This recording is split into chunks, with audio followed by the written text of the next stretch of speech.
Are you confused with the amount of wedding suppliers out there and how to pick one for your big day? Stay tuned for our tips on what to look for.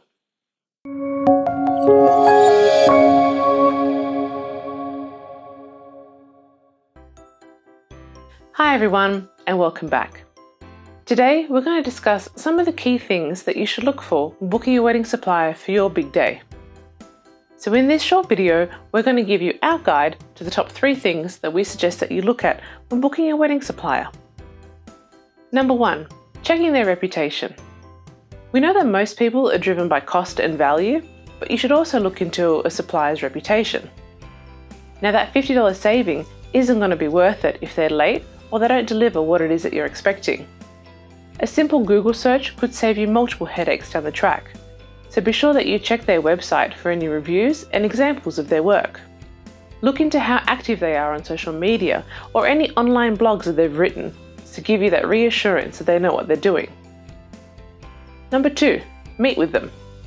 You wouldn't buy a house without looking at it, and the same with a job interview. You wouldn't hire someone without meeting with them first. So be sure that you meet with your wedding suppliers, not only to see where they work, but to go through your wedding needs and to see if you click.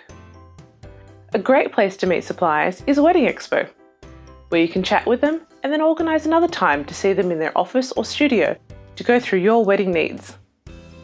Number 3, be sure to put everything in writing. This is very important, as a contract with terms and conditions not only outlines what you're getting, but will help to avoid any confusion later down the track. The last thing you want to do is pay for a service and 12 months later get into an argument on what you thought was included. So there you have it, our top 3 tips on what to look for when booking wedding suppliers. I hope they are helpful to you in securing a reputable supplier for your wedding day. If you'd like more tips and advice, please like this video and follow us for regular updates on our wedding planning advice series. Until next time, happy planning.